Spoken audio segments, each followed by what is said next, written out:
പ്രതിപക്ഷ നേതാവ് V D സതീശന്റെ നാമനിർദ്ദേശ പത്രിക സ്വീകരിക്കുന്നത് മാറ്റിവെച്ചിരിക്കുന്നു. LDF സ്ഥാനാർത്ഥി പരാതി ഉന്നയിച്ചതിന്റെ അടിസ്ഥാനത്തിലാണ് നാമനിർദ്ദേശ പത്രിക സ്വീകരിക്കുന്നത് മാറ്റിവെച്ചിരിക്കുന്നത്. വിപിൻ സി വിജയൻ നമ്മളോടൊപ്പം ചേരുന്നുണ്ട് കൊച്ചിയിൽ നിന്ന്. വിപിൻ, ഈ വലിയ പോരാട്ടം നടക്കുന്ന നേമത്ത് അവിടെ NDA സ്ഥാനാർത്ഥി രാജീവ് ചന്ദ്രശേഖരന്റെ നാമനിർദ്ദേശ പത്രിക ഇതുപോലെ UDFന്റെ പരാതിയെ തുടർന്ന് മാറ്റിവെച്ചിരുന്നു. ഇവിടെ പറവൂരിൽ പ്രതിപക്ഷ നേതാവ് വി ഡി സതീശൻ നാമനിർദ്ദേശ പത്രിക സ്വീകരിക്കുന്നത് മാറ്റിവെച്ചിരിക്കുന്നു LDF പരാതിയെ തുടർന്ന്. എന്താണ് LDFന്റെ പരാതി, എന്താണ് വിശദാംശങ്ങൾ?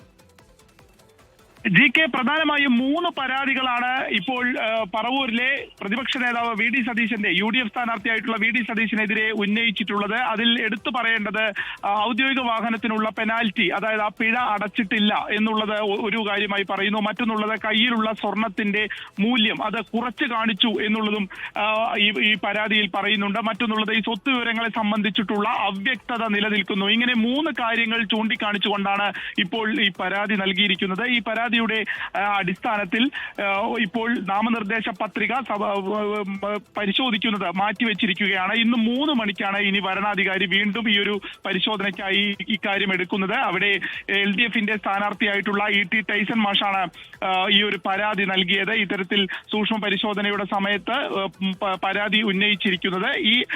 ഈ 3 കാര്യങ്ങൾ കൂടി പരിശോധിച്ച ശേഷം വരണാധികാരി ഒരു തീരുമാനമെടുക്കും. ഇന്ന് 3 മണിക്കാണ് വീണ്ടും 2 ആളുകളോടും, അതായത് LDFന്റെയും UDFന്റെയും സ്ഥാനാർത്ഥികളോട് അവർ പറയുന്ന വാദങ്ങൾ എഴുതി നൽകാൻ വരണാധികാരി പറഞ്ഞിരിക്കുകയാണ്. അങ്ങനെ എഴുതി നൽകിയതിനു ശേഷം അക്കാര്യത്തിൽ വരണാധികാരി എത്രത്തോളം ഒരു റെലവന്റ് ആണ്, അല്ലെങ്കിൽ എത്രത്തോളം ഈ കാര്യങ്ങളെല്ലാം തന്നെ പരിശോധിക്കേണ്ടതാണ് തുടങ്ങിയിട്ടുള്ളത് നോക്കിയായിരിക്കും ഒരു തീരുമാനം. ഇതിനകത്ത് ഈ വി ഡി സതീശൻ സ്വത്ത് വിവരങ്ങൾ മറച്ചുവെച്ചു എന്നൊരു ആക്ഷേപം ഇടതുമുന്നണി സ്ഥാനാർത്ഥി ഉയർത്തിയിട്ടുണ്ട്. ഇപ്പോൾ അതിലൊന്ന് വിപിൻ പറഞ്ഞത് കയ്യിലുള്ള സ്വർണത്തിന്റെ മൂല്യം കുറച്ച് കാണിച്ചു എന്നാണ്. മറ്റൊന്ന് ഔദ്യോഗിക വാഹനത്തിന്റെ പെനാൽറ്റിയുടെ കാര്യമാണ്. അത് രണ്ടും മനസ്സിലാക്കാം. സ്വത്ത് വിവരങ്ങൾ മറച്ചുവെച്ചു എന്ന ഒരു ആക്ഷേപം കൂടി ഈ പരാതിയുടെ ഭാഗമായിട്ടുണ്ടോ? അതെ, 3 കാര്യങ്ങളാണ്. ഈ 2 കാര്യങ്ങൾക്കൊപ്പം തന്നെ സ്വത്ത് വിവരങ്ങൾ, അതായത് പൂർണ്ണമല്ല, അപൂർണമായിട്ടുള്ളതാണ് ഈ നൽകിയിരിക്കുന്നത് എന്നുള്ള കാര്യം കൂടി ഇതിൽ സൂചിപ്പിച്ചിട്ടുണ്ട്. ഇങ്ങനെ 3 കാര്യങ്ങൾ ചൂണ്ടിക്കാണിച്ചുകൊണ്ടാണ് പരാതി നൽകിയിരിക്കുന്നത്.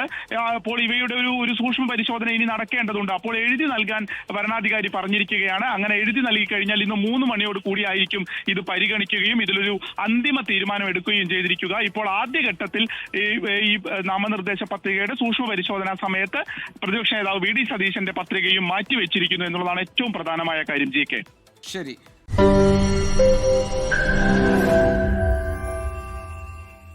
ലോകത്തെവിടെയായാലും ഏത് സമയത്തും 24 വാർത്തകളും ഓഗ്മെന്റഡ് റിയാലിറ്റി പാക്കേജുകളും എക്സ്പ്ലെയിനറുകളും വിശദമായി കാണാൻ ഞങ്ങളുടെ YouTube ചാനൽ നിങ്ങൾക്ക് സബ്സ്ക്രൈബ് ചെയ്യാം.